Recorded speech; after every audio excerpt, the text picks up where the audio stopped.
Empat ayat. Oke, silahkan Ibu Gabriel. Ya. Salam semuanya ibu-ibu. Shalom. Ya, kita baca firman Tuhan dari Pengkhotbah 7 ayat 1 sampai 4. Firman Tuhan ya, ayat 1, nama yang harum lebih baik daripada minyak yang mahal, dan hari kematian lebih baik daripada hari kelahiran. 2, pergi ke rumah duka lebih baik daripada pergi ke rumah pesta. Karena di rumah dukalah kesudahan setiap manusia. Hendaknya orang yang hidup memperhatikannya. 3, bersedih lebih baik daripada tertawa, karena muka muram membuat hati lega. 4, orang berhikmat senang berada di rumah duka, tetapi orang bodoh senang berada di rumah tempat bersukaria. Amin.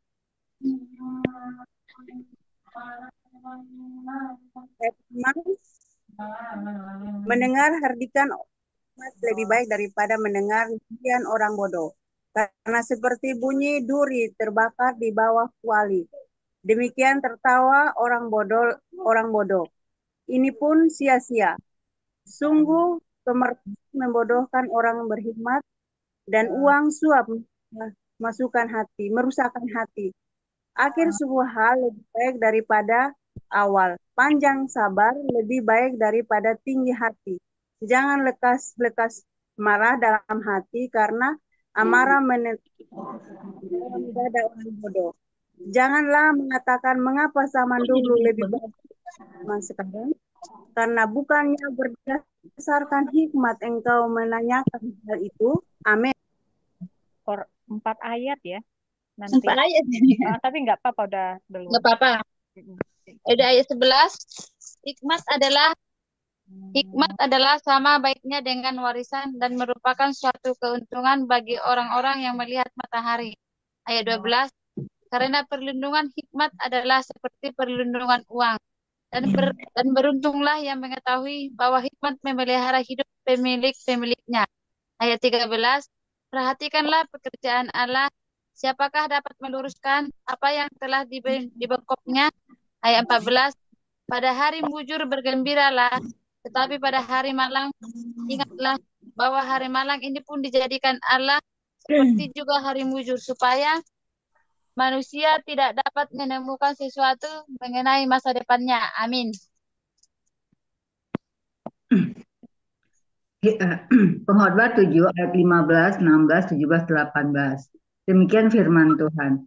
Dalam hidupku yang sia-sia, aku telah melihat segala hal ini. Ada orang saleh yang binasa dalam kesalehannya. Ada orang fasik yang hidup lama dalam kejahatannya. 16. Janganlah terlalu saleh, jangan perilakumu terlalu berhikmat. Mengapa engkau akan membinasakan dirimu? 17. Jangan terlalu fasik, janganlah bodoh. Mengapa engkau mati Mengapa engkau mau mati sebelum waktumu? Ayat 18. Adalah baik kalau engkau memegang yang satu dan juga tidak melepaskan yang lain, karena orang yang takut akan Allah luput dari kedua-duanya. Amin. Pengkhotbah 7 ayat 19. Hikmat memberi kepada yang memilikinya lebih banyak kekuatan daripada 10 penguasa dalam kota. Sesungguhnya di bumi tidak ada orang yang saleh, yang berbuat baik dan tak pernah berbuat dosa. Juga janganlah memperhatikan segala perkataan yang diucapkan orang, supaya engkau tidak mendengar pelayanmu mengutuki engkau. Ayat 22. Karena hatimu tahu bahwa engkau juga telah kerap kali mengutuki orang-orang lain. Amin.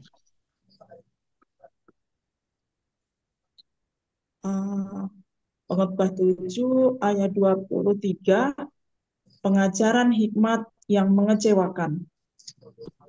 Kesemuanya ini telah kuuji untuk mencapai hikmat. Kataku, aku hendak memperoleh hikmat, tetapi hikmat itu jauh daripadaku.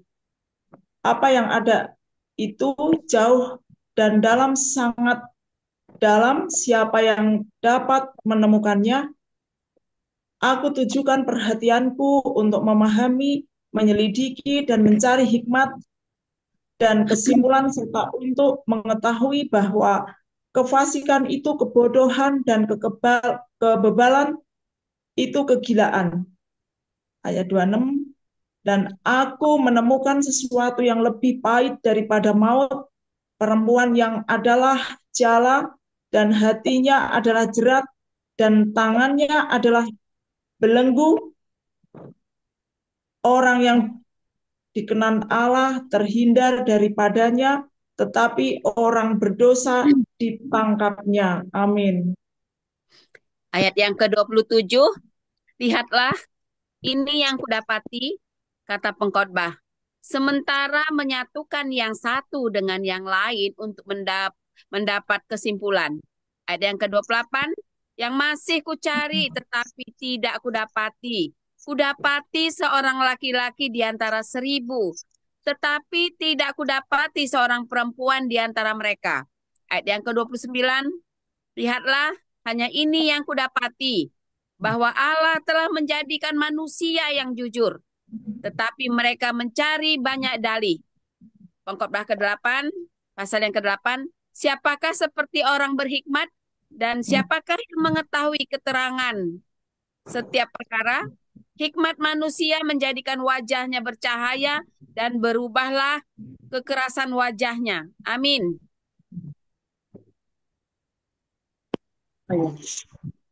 Aku sekarang ya, Jo.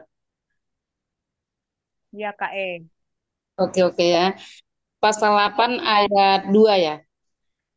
Kepatuhan kepada raja. Ayat 2, patuhilah perintah raja demi sumpahmu kepada Allah. Ayat 2, janganlah tergesa-gesa pergi dari hadapannya. Janganlah bertahan dalam perkara yang jahat, karena ia berbuat apa yang dikehendakinya. 4, karena titah raja berkuasa, siapakah yang akan mengatakan kepadanya, apakah yang baginda buat?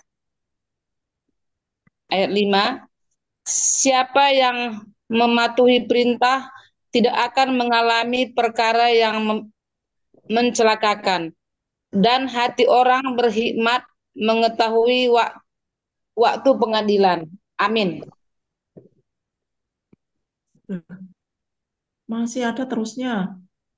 4 Pengadilan. ayat. 4 ayat, sudah betul. Masih ada terus. Lanjut Kak Linda. Sekarang ayat 6. Ayat 6, demikianlah firman Tuhan. Karena untuk segala sesuatu ada waktu pengadilan dan kejahatan manusia menekan dirinya. Ayat 7, sesungguhnya ia tak mengetahui apa yang akan terjadi, karena siapakah yang akan mengatakan kepadanya bagaimana itu akan terjadi? Ayat 8, tiada seorang pun berkuasa menahan angin dan tiada seorang pun berkuasa atas hari kematian. Tak ada istirahat dalam peperangan dan kefasikan tidak melepaskan orang yang melakukannya. Amin. Satu lagi Kak kayaknya. Satu lagi Kak. Pekerjaan Allah tidak dapat diselami manusia. Ayat 9. Semua ini telah kulihat dan aku memberi perhatian kepada segala perbuatan yang dilakukan di bawah matahari ketika orang yang satu menguasai orang yang lain hingga ia celaka. Amin. Ayat 10. Aku melihat juga orang-orang fasik yang akan dikuburkan boleh masuk. Sedangkan orang yang berlaku benar harus pergi dari tempat yang kudus dan dilupakan dalam kota. Ini pun sia-sia. Ayat 11. Oleh karena hukuman terhadap perbuatan jahat tidak segera dilaksanakan, maka hati manusia penuh niat untuk berbuat jahat. Ayat 12. Walaupun orang yang berdosa dan yang berbuat jahat 100 kali hidup lama, namun aku tahu bahwa orang yang takut akan Allah akan beroleh kebahagiaan, sebab mereka takut terhadap hadiratnya. Ayat 13. Tetapi orang yang fasik tidak akan beroleh kebahagiaan, dan seperti bayang-bayang ia tidak akan panjang umur, karena ia tidak takut terhadap hadirat Allah. Amin. Ayat 14. Ada suatu kesia-siaan yang terjadi di atas bumi. Ada orang-orang benar yang menerima ganjaran yang layak untuk perbuatan orang fasik. Dan ada orang-orang fasik yang menerima pahala yang layak untuk perbuatan orang benar. Aku berkata, ini pun sia-sia. 15. Oleh sebab itu, aku memuji kesukaan, karena tak ada kebahagiaan lain bagi manusia di bawah matahari kecuali makan dan minum dan bersukaria. Itu yang menyertainya di dalam jerih payahnya seumur hidupnya yang diberikan Allah kepadanya di bawah matahari. 16. Ketika aku memberi perhatianku untuk memahami hikmat dan melihat kegiatan yang dilakukan orang di dunia tanpa mengantuk siang malam. 17. Maka nyatalah kepadaku bahwa manusia tidak dapat menyelami segala pekerjaan Allah yang dilakukannya di bawah matahari, bagaimanapun juga manusia berlelah-lelah mencarinya. Ia tidak akan menyelaminya, walaupun orang yang berhikmat mengatakan bahwa ia mengetahuinya, namun ia tidak dapat menyelaminya. Amin.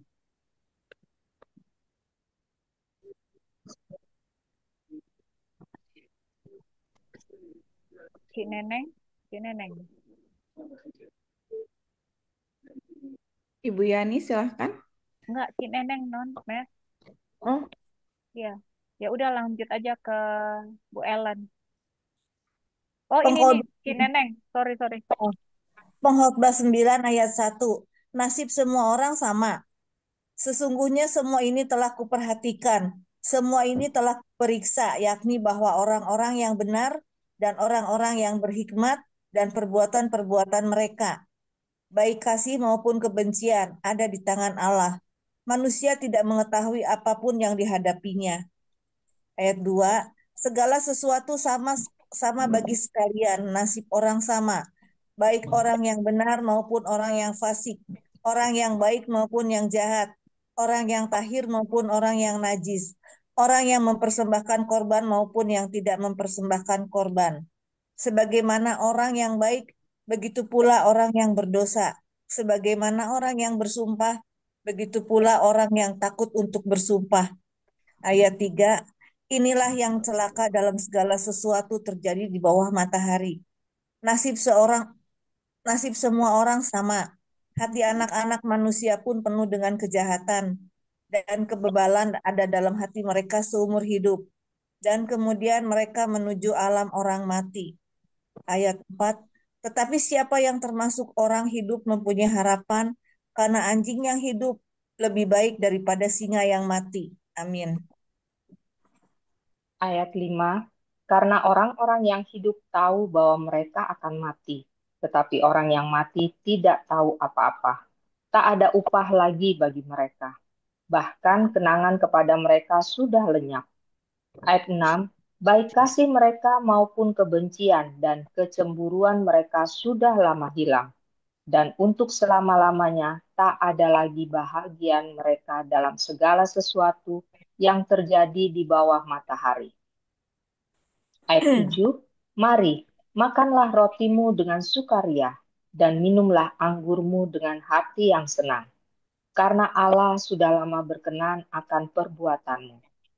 Ayat 8, biarlah selalu putih pakaianmu dan jangan tidak ada minyak di atas kepalamu. Amin. Ayat 9, nikmatilah hidup dengan istri yang kau kasihi seumur hidupmu yang sia-sia, yang dikaruniakan Tuhan kepadamu di bawah matahari. Karena itulah bagianmu dalam hidup dan dalam usaha yang engkau lakukan dengan jerih payah di bawah matahari. 10. Segala sesuatu yang dijumpai tanganmu untuk dikerjakan, kerjakanlah itu sekuat tenaga, karena tak ada pekerjaan, pertimbangan, pengetahuan dan hikmat dalam dunia orang mati, kemana engkau akan pergi. 11. Lagi aku melihat di bawah matahari bahwa kemenangan perlombaan bukan untuk yang cepat dan keunggulan, Perjuangan bukan untuk yang kuat, juga roti bukan untuk yang berhikmat. Kekayaan bukan untuk yang cerdas, dan karunia bukan untuk yang cerdik. Cendekia karena waktu dan nasib dialami mereka semua. 12. Karena manusia tidak mengetahui waktunya seperti ikan yang tertangkap dalam jala yang mencelakakan, dan seperti burung yang tertangkap dalam jerat. Begitulah anak-anak manusia terjerat pada waktu yang malang. Kalau hal itu menimpa mereka secara tiba-tiba, kalau hal itu menimpa mereka secara tiba-tiba. Amin. Hikmat lebih baik daripada kuasa. 13, hal ini juga kupandang sebagai hikmat di bawah matahari dan nampaknya besar bagiku. 14, ada sebuah kota yang kecil, penduduknya tidak seberapa. Seorang raja yang agung menyerang, mengepungnya dan mendirikan tembok-tembok pengepungan yang besar terhadapnya. 15, di situ dapat seorang miskin yang berhikmat. Dengan hikmatnya ia menyelamatkan kota itu, tetapi tak ada orang yang mengingat orang yang miskin itu. 16, kataku hikmat lebih baik daripada keperkasaan, tetapi hikmat orang miskin dihina dan perkataannya tidak didengar orang. Amin.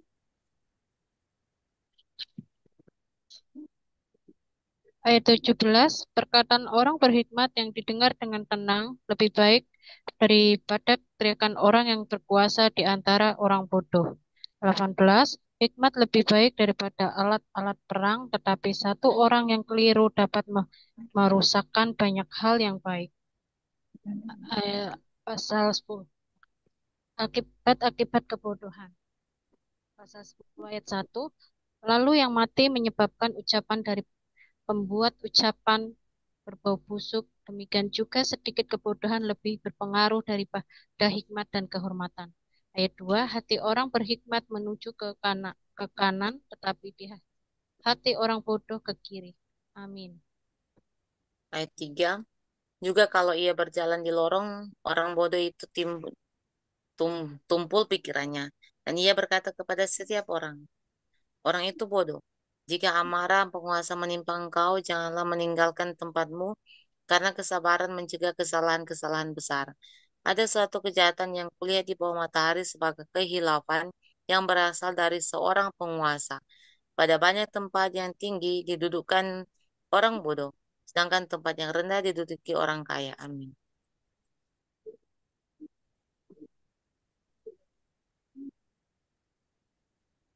Hesti ikut baca kah? Ya.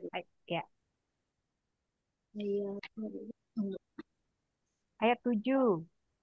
Ayat 7. Dan Pengkhotbah 10 ayat 7. Aku melihat budak-budak menunggang kuda dan pembesar-pembesar berjalan kaki seperti budak. Barang siapa menggali lubang akan jatuh ke dalamnya, dan barang siapa mendobrak tembok akan dipagut ular.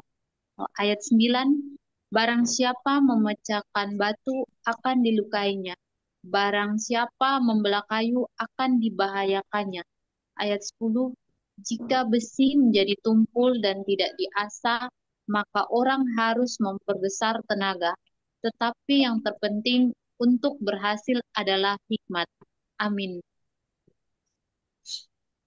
Ayat 11, jika ular memagut sebelum mantra diucapkan, maka tukang mantra tidak akan berhasil. 12, perkataan mulut orang berhikmat menarik, tetapi bibir orang bodoh menelan orang itu sendiri. 13, awal perkataan yang keluar dari mulutnya adalah kebodohan, dan akhir bicaranya adalah kebebalan yang mencelakakan. 14, orang yang bodoh banyak bicara ya, meskipun orang tidak tahu apa yang akan terjadi. Dan siapakah yang akan mengatakan kepadanya apa yang akan terjadi sesudah dia. Amin.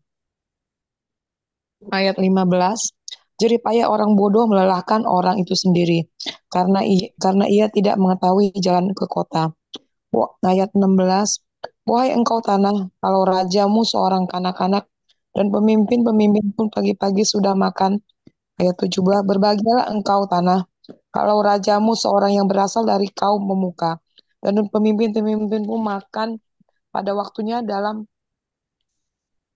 perluasan dan bukan dalam kemabukan. Ayat 18, oleh karena kemalasan runtuhlah tiap atap dan oleh karena kelambanan tangan bocorlah rumah. Amin. 19. Tawaria orang menghidangkan makanan, anggur meriangkan hidup dan uang memungkinkan semuanya itu. 20.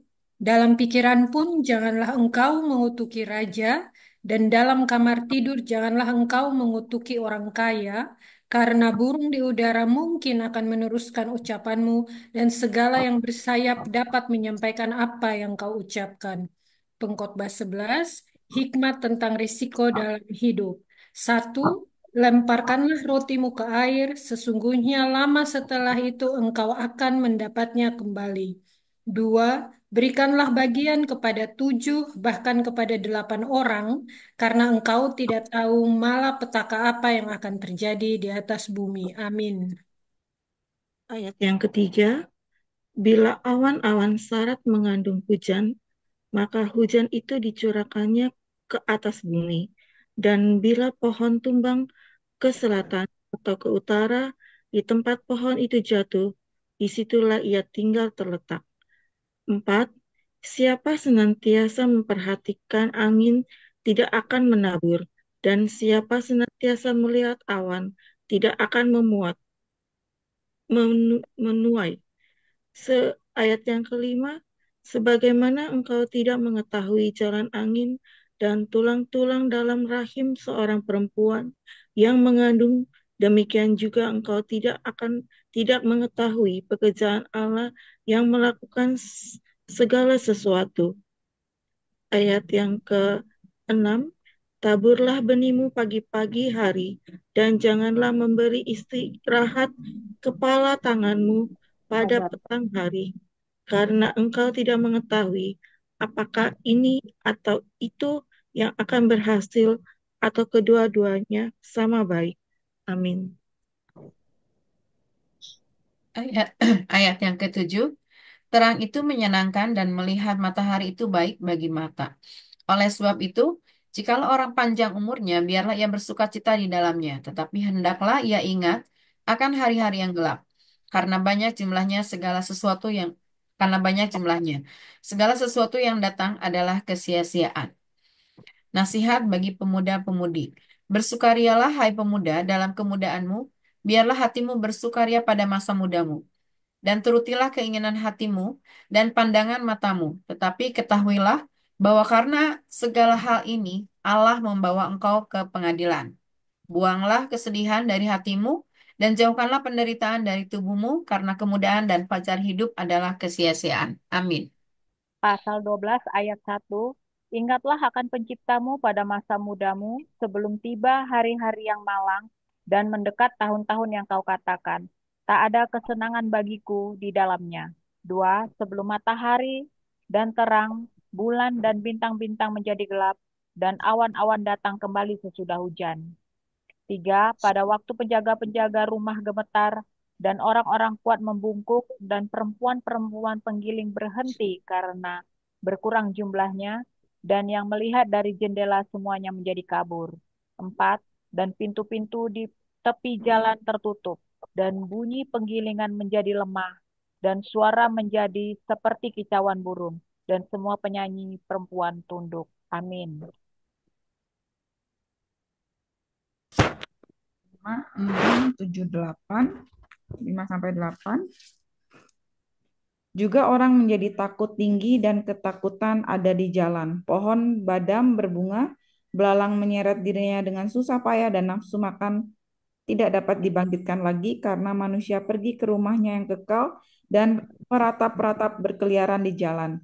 Sebelum rantai perak diputuskan dan pelita emas dipecahkan, sebelum tempayan dihancurkan dekat mata air dan roda timba dirusakkan di atas sumur, dan debu kembali menjadi tanah seperti semula, dan roh kembali kepada Allah yang mengaruniakannya. Kesia-siaan atas kesia-siaan, kata pengkhotbah, segala sesuatu adalah sia-sia. 9, 10, 11, 12. Silakan. Ayat kata 9, selain pengkhotbah berhikmat, ia mengajarkan juga kepada umat itu pengetahuan. Ia menimbang, menguji, dan menyusun banyak amsal. 10. Pengkhotbah berusaha mendapat kata-kata yang menyenangkan dan menulis kata-kata kebenaran secara jujur. 11. Kata-kata orang berhikmat seperti kuasa dan kumpulan-kumpulannya seperti paku-paku yang tertacap diberikan oleh satu gembala. 12. Lagi pula anakku, waspadalah, membuat banyak buku tak akan ada akhirnya, dan banyak belajar melelahkan badan. Amin.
Baik, selamat malam Ibu-Ibu. Silahkan, mungkin ada yang mau berbagi rema atas pembacaan, mau sharing rema yang kita dapat tadi. Sorry tadi tak pikir sudah amin. Lihat ternyata ada 2 yang belum. Lagi saya. Nggak Iya apa-apa. makanya. Ya udahlah tadi baru tersadarkan, akhirnya baca sendiri. Mungkin ada yang mau memberikan remanya? Saya dulu deh kalau begitu. Ya, Silahkan, Bu saya Joli. dapat remanya itu di Pengkhotbah 7 ya ayat 16. Janganlah terlalu saleh, janganlah perilakumu terlalu berhikmat. Mengapa engkau akan membinasakan dirimu sendiri ya. Saya melihat terlalu di situ ya. Kalau seperti masakan terlalu banyak garam keasinan menjadi tidak enak. Terlalu banyak gula kemanisan juga enak. Terlalu Terlalu kaya ya terlalu juga ini pedas. terlalu banyakkan cabai pedas. Orang terlalu kaya nggak punya teman menderita. Orang terlalu miskin juga menderita. Jadi kalau segala sesuatu yang terlalu itu memang pada akhirnya memang membinasakan diri sendiri ya. Nah, saya melihat di sini janganlah terlalu saleh dan janganlah perilakumu terlalu berhikmat gitu ya. Ini saya melihat perlunya hidup itu memang seimbang atau apa ya?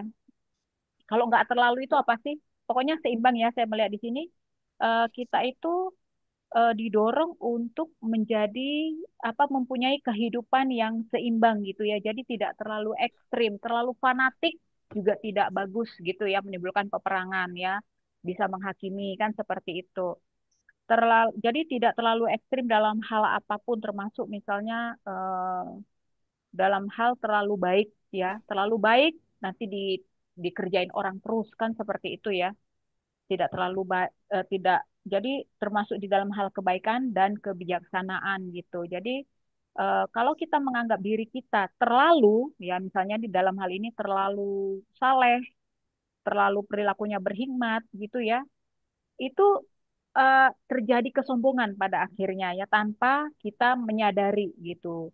Nah, jadi segala sesuatu yang saya lihat kalau sifatnya itu terlalu menimbulkan kesombongan, pada akhirnya hal tersebutlah yang akan menjadi benalu bagi diri kita sendiri ya.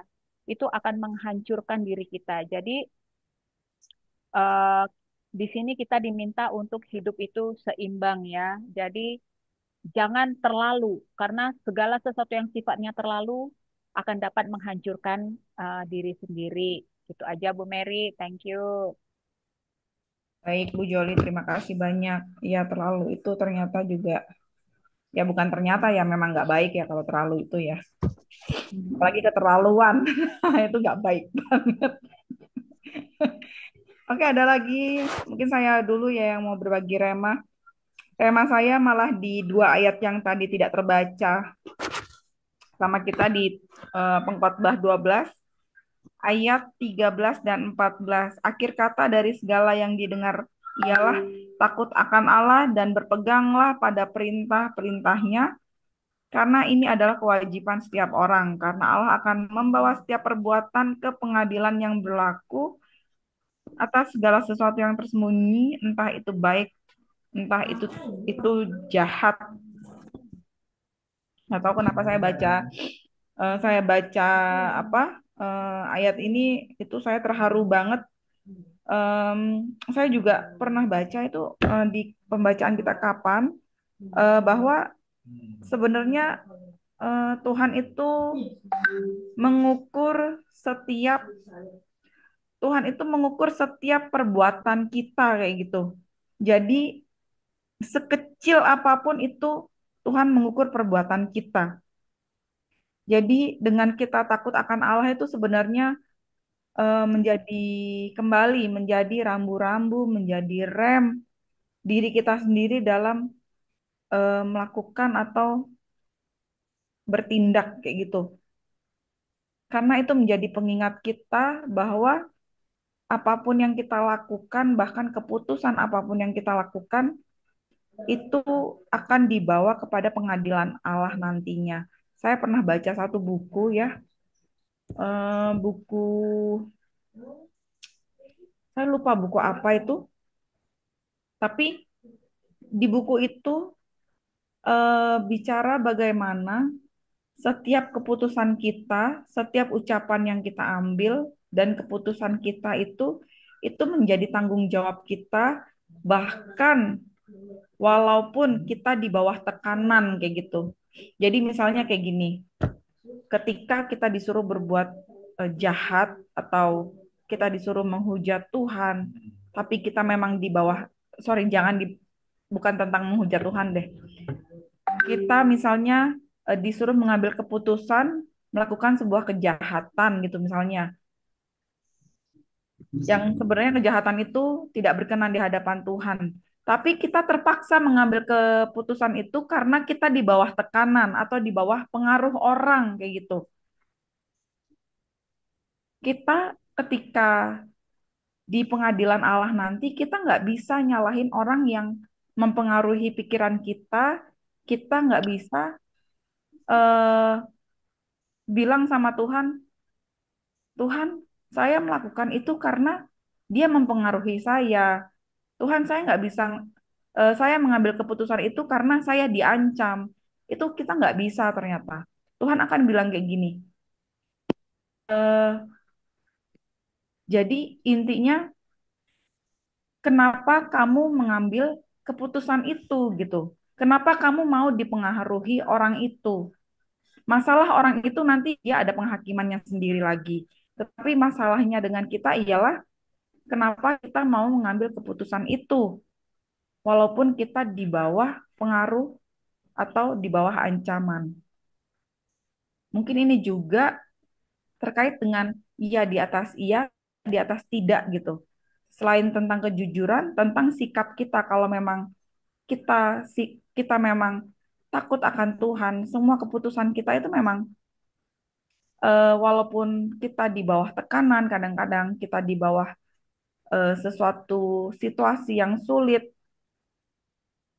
ketika kita takut akan Tuhan, kita akan lebih ngerem diri gitu dan lebih ke surrender juga iya, lebih ke menunggu waktu Tuhan, lebih ke eh, nanya Tuhan apa yang harus kita ambil nih keputusannya kayak gitu. Tapi ketika kita nggak takut akan Tuhan, ketika kita tidak menghormati Tuhan, ketika kita tidak menghargai Tuhan, kita akan gampang terpengaruh ketika kita diancam, ketika kita dipengaruhi, kita kayak lebih memikirkan, oh iya ya, nggak enak nih sama orang ini, atau oh iya ya, eh, oke deh aku ngelakuin itu karena pendapat orang, bukan karena hikmat yang seperti kita baca dari 7 sampai ke 12 ini bicara tentang banyak hikmat kayak gitu. Itu sih Rema yang aku dapat ya, tapi itu memang nggak mudah, apalagi mengambil keputusan kayak gitu, itu memang nggak mudah. Em, ya, dengan takut akan Tuhan ini bukan mudah-mudahan ya, tapi dengan takut akan Tuhan ini juga menjadi menentukan juga arah, langkah, dan sikap kita dalam membuat sebuah keputusan. Itu aja. Terima kasih, Ibu-ibu. Silakan ada yang lain. Bulan Pita, bukan. Ya, silakan Bu Lampita. Saya coba ya Bu ya.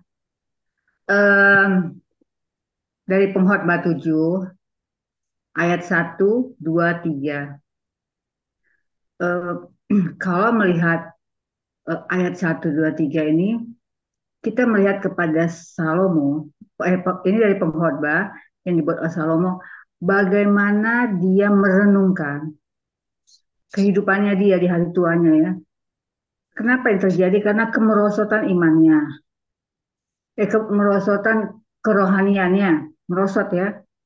Kemudian sampai akhirnya dia menyembah berhala di akhir hidupnya. Jadi dia merenungkan hidupnya, maka di sini hikmat yang benar kata itu ya. Dia merenungkan hidupnya, bagaimana hidupnya itu kesia-siaan.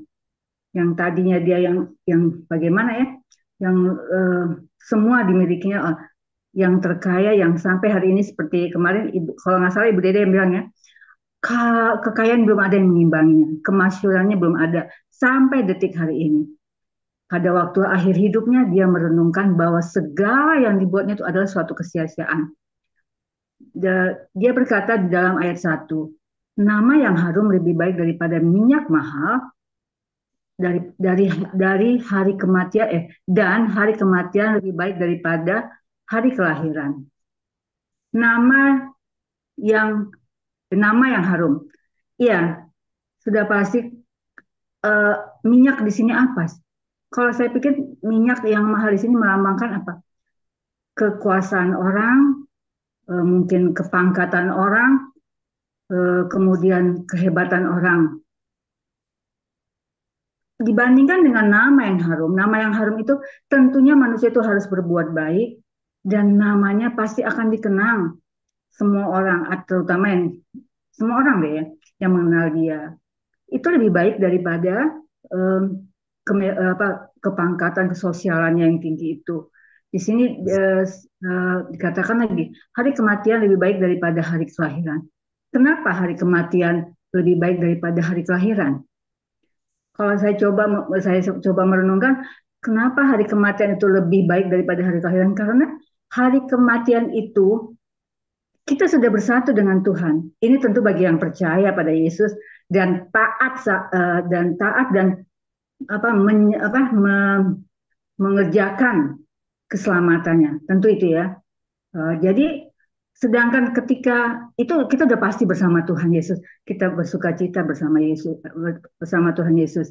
Itulah kenapa dikatakan kematian lebih baik daripada kelahiran. Kalau kelahiran kita belum tahu apa yang kita hadapi di dunia ini. Bahkan ada orang yang suka mengutuki hari kelahirannya sama kesialan, keapesan katanya ya, yang saya suka dengar gitu.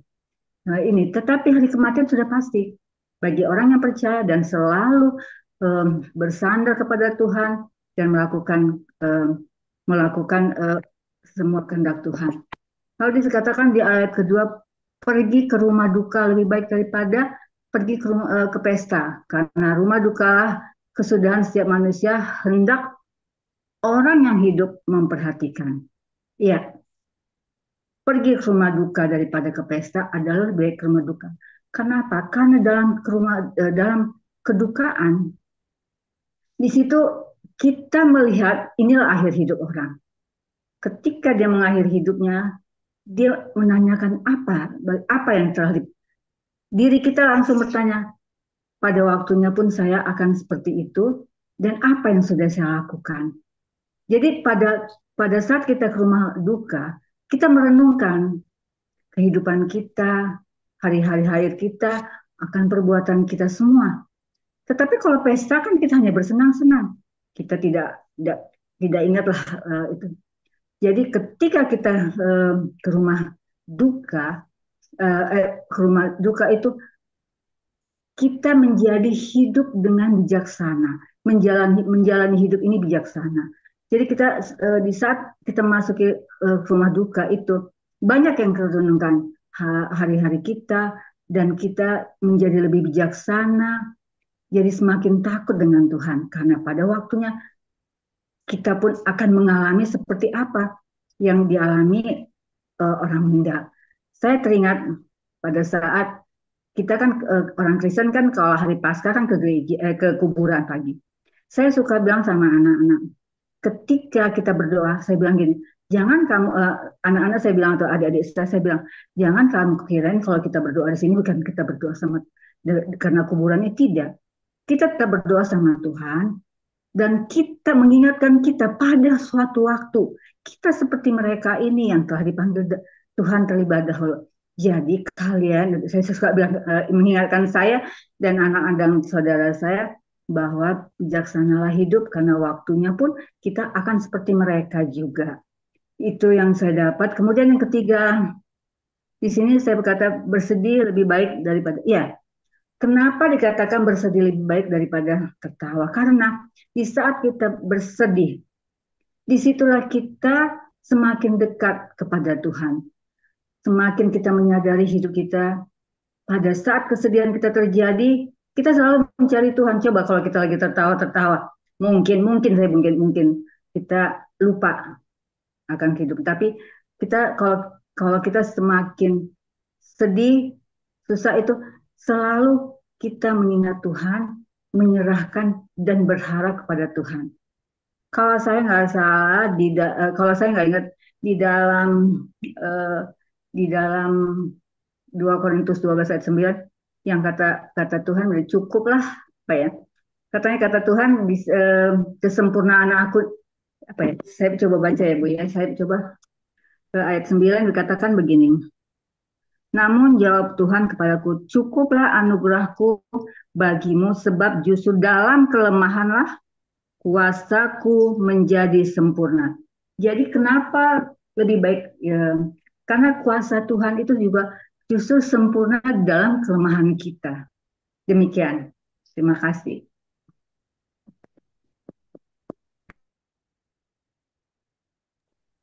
Halo. Iya, Bu. Baik, terima kasih banyak Ibu Lampita. Ada lagi? Iya, silahkan Ibu Yani untuk berbagi remanya. Saya menambahkan yang saya dapat dari Ibu Lampita tadi ya. Ya, silahkan. Kalau yang saya dapat ini ya, Berkhotbah 7, hikmat yang benar, nama yang harum. Kalau saya, nama harum itu melambangkan rohani. Lebih baik daripada minyak yang mahal. Kalau minyak mahal itu melambangkan duniawi, kayak kedagingan kita ya. Jadi ini artinya berarti rohani kita ini, manusia roh kita harus lebih besar daripada kedagingan dan duniawi. Dan hari kematian lebih baik daripada hari kelahiran. Kematian itu melambangkan kita sudah menjalani hidup kita dengan sangat baik. Nah, kelahiran itu yang saya dapat itu berarti kita baru-baru mau memulai kayak awal-awal kehidupan. Nah, itu aja sih saya menambahkan yang Bu Lampita tadi. Terima kasih. Ya, terima kasih banyak Ibu Yani untuk sharingnya juga. Ibu-ibu ada yang lain untuk berbagi sharingnya mungkin?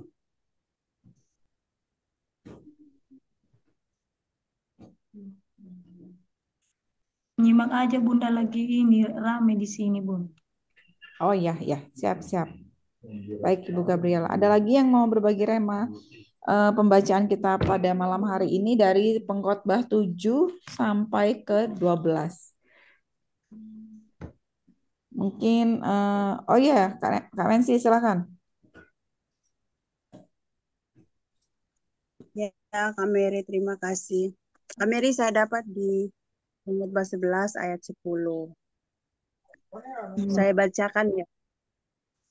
Buanglah kesedihan dari hatimu dan jauhilah penderitaan dari tubuhmu karena kemudahan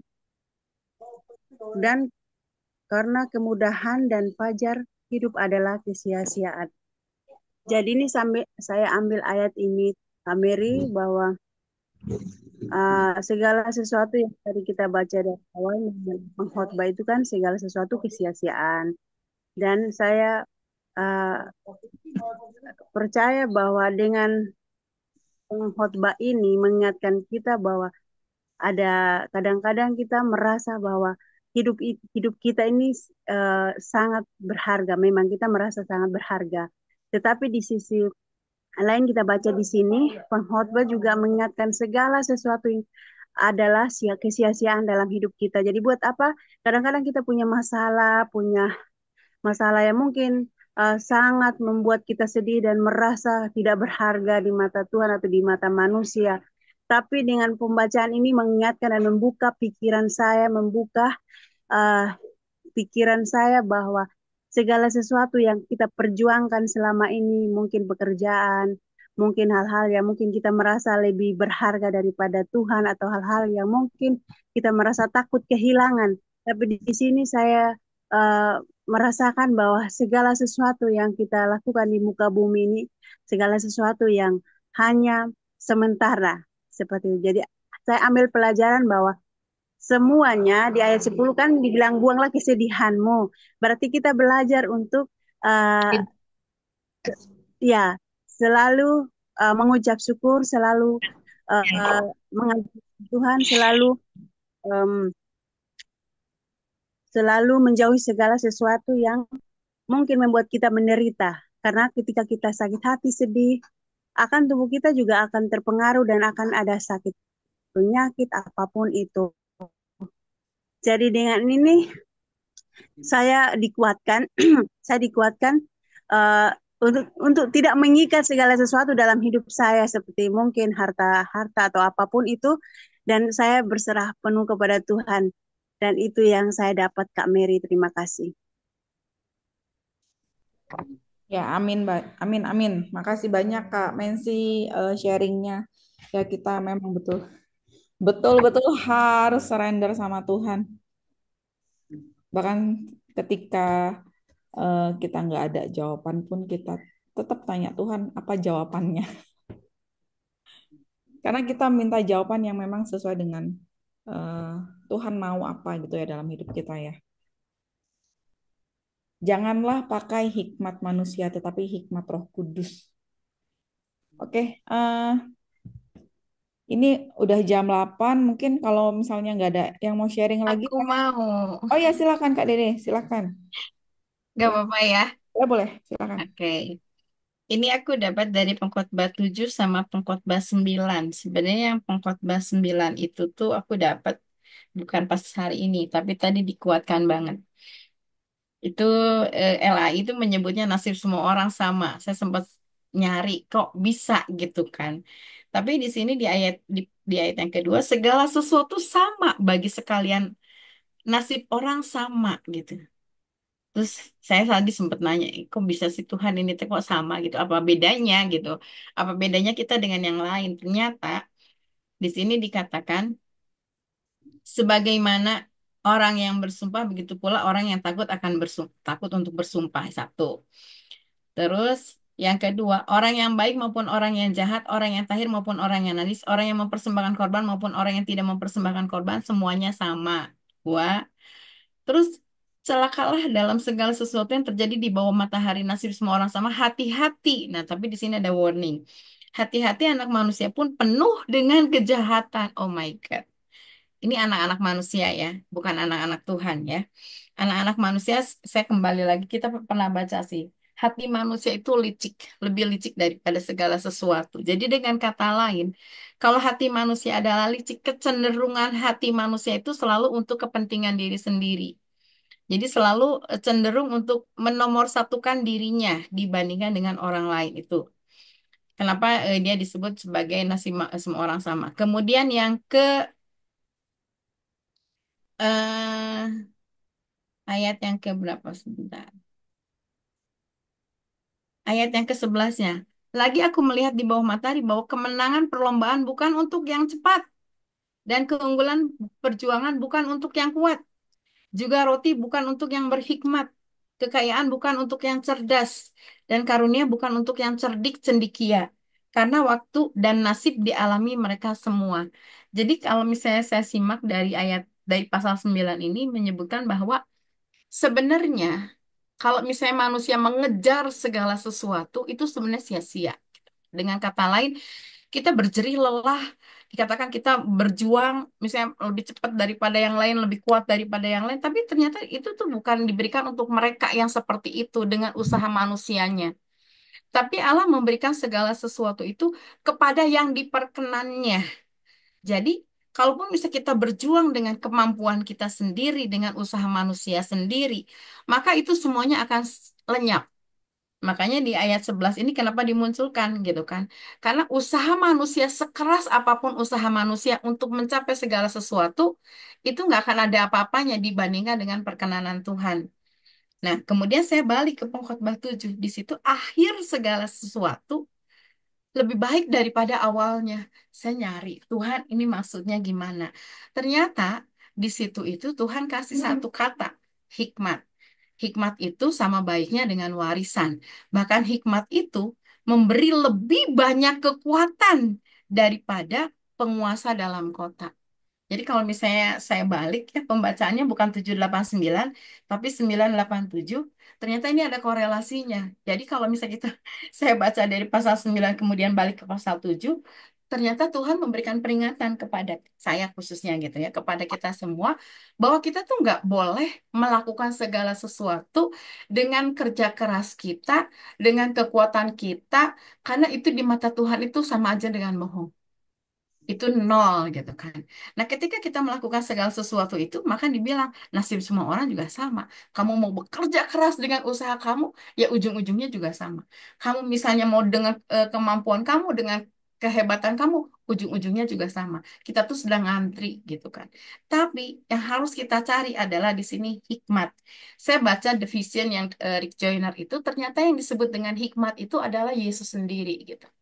Jadi ketika kita mencari hikmat, artinya kita mencari Yesus. Jadi kuncinya di sini adalah Yesus gitu. Ketika kita mencari hikmat dan kita menemukan hikmat, maka disitulah Yesus yang berkuasa atas hidup kita. Jadi ini sama juga dengan Yohanes itu. Disambung-sambungin, ya mungkin kalau saya sih bukan cocokologi ya, tapi ketika saya melihat bahwa ketika kita mencari hikmat, kita akan menemukan hikmat itu sendiri. Karena hikmat itu sama baiknya di ayat 11 pasal 7.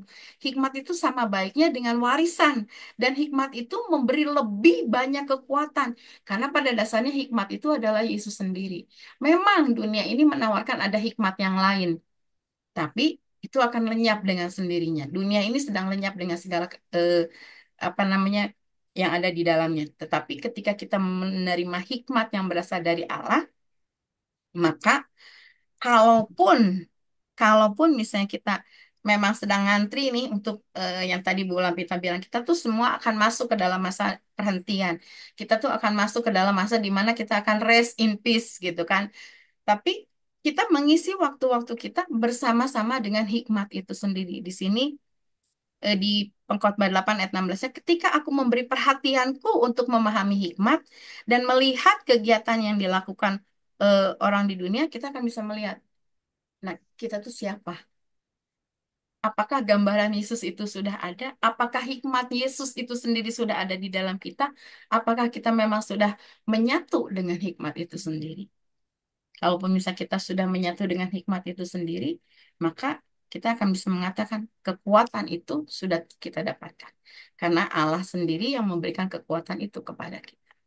Itu saja mungkin Ibu Mary. Makasih. Baik, Kak Dede. Selalu deh memberikan kita wawasan lagi. Terima kasih banyak Ibu Kak Dede Sama-sama. untuk rema yang didapatkan. Oke, karena ini udah jam 8, kita tutup pertemuan kita hari ini. Kak Eli, apakah ada di sini? Bu Eli Ginting, ada tuh? Ya, ada. Ini ya, minta tolong untuk apa? Tutup dengan doa. Siapa tahu juga sekalian mau berbagi sharing, Rema. Bu Mary. Ya, ya Kak Linda. Boleh aku sedikit? Oh, boleh, boleh. Boleh. Boleh, Maaf Kak ya, Linda, Bu silakan. Mary, Bu Juli agak terlambat, rupanya belakangan aku ini. Silakan. Jadi untuk mempersingkat waktu, aku ambil dari sama tadi dengan Ibu Lampita dari tadi Pengkhotbah 7 ya, Pengkhotbah 7. Mana ya, bentar ya, aku kena pakai.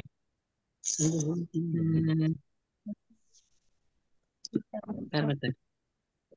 Nah, Pengkhotbah 7 ayat 2. Pergi ke rumah duka lebih baik daripada pergi ke rumah pesta, karena di rumah duka lah kesudahan setiap manusia. Hendaknya orang yang hidup memperhatikannya. Jadi kalau saya di sini mendapat terimanya gini, rumah duka dan ke rumah pesta itu sangat-sangat perbedaannya antara langit dan bumi. Jadi kenapa Tuhan suruh lebih baik ke rumah pesta? Di mana kalau ke rumah ke rumah duka, kenapa Tuhan bilang lebih baik ke rumah duka? Karena kalau ke rumah duka lebih banyak orang bertobat. ke rumah pesta lebih banyak orang lagi jauh dari Tuhan. Kenapa aku bilang lebih banyak yang di rumah duka? Karena pada waktu itu di rumah duka itu, kalau kita lihat, kita pandang sekeliling kita, pasti semua merenungkan, pasti semuanya mengingat-ingat akan masa-masa kehidupannya. Dan juga yang apa itu namanya, yang tadinya tidak baik, jadi mereka mau berubah menjadi baik. Yang tadinya jauh dari Tuhan bisa mendekat kepada Tuhan. Nah, jadi kalau ke rumah pesta itu pasti banyak yang dipikirkan keduniawian. Jadi kalau ke rumah duka, mereka boleh lebih dekat kepada Tuhan dan lebih memperbaiki kehidupannya, dan yang jelas juga bisa membuat orang bertobat. Tapi kalau ke rumah pesta, apa yang dipikirkan? Keduniawian. Salah satu contoh, itulah yang namanya Linda dulu. Kalau udah ke pesta, kalau udah pergi ke pesta, pertama-tama yang dilihat bagaimana fashion orang-orang yang datang, bagaimana dengan apa namanya penampilan kita sendiri yang berakibatkan hati dan pikiran kita lebih condong kepada duniawi daripada kepada Tuhan. Disitulah kita bisa buka celah, ya, kita bisa buka celah yang tadinya istilahnya sudah agak mendekat kepada Tuhan, tapi dengan adanya buka celah itu kita bisa lagi jatuh. Jadi nggak salah kalau Tuhan memang suruh kita lebih baik ke rumah duka daripada ke rumah pesta. Gitu saja, Rema dari saya, Bu Mary. Kasih Kak Linda, iya betul. Apa kita harus sering-sering melayat ya biar kita juga terus mikirin tentang afterlife kita gitu. Benar-benar benar juga benar. Jadi mulai sekarang kalau ada kabar duka aku harus sering Iya, melayat. iya, iya, benar-benar. Karena ke pesta itu kita, iya benar. Ke pesta itu kita pikirin tentang duniawi. Pakai baju apa nih, pakai make up apa, lipstiknya gincunya segala macam, foundation bla bla bla. Itu bicara tentang penampilan luar ya. Kalau misalnya, ya benar sih. Kayak waktu itu saya pernah ini kan di hire untuk motret pemakaman. Dia ini pengusaha besar, punya pabrik madu gitu kan. Beliau ini dimakamkan di San Diego, Karawang. Tapi yang waktu itu saya tuh betul-betul tertegun, benar kata Tante Linda. Kita tuh kayak mikir, akhirnya kita ini siapa gitu ya. Saya tuh ngelihat yang mengantar beliau ngiring-ngiring itu semua mobil Mercy yang kayak apa, mobil Mercy yang kayak Rubicon. Tapi saya lihat di situ cara orang-orang ketika petinya dimasukin, saya melihat orang-orang yang bertugas, maksudnya kayak tukang-tukangnya yang apa Di tukang-tukang kuburan. tanahnya itu, saya ngelihat mereka nginjek-nginjek petinya, dia juga kaku nggak bisa ngapa-ngapain kayak gitu kan. Saya ngelihat kayak gini, ya ampun, bener-bener ya ini orang kaya, bapaknya orang kaya gitu kan.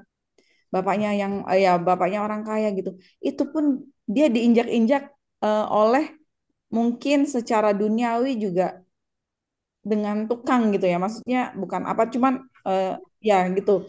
Dia diinjak-injak, saya ngeliat kayak gitu. Saya juga sempat nginjek-nginjek, maksudnya nginjek-injek kuburannya untuk kebutuhan dokumentasi memang. Saya cuma bilang, aduh, aku gituin.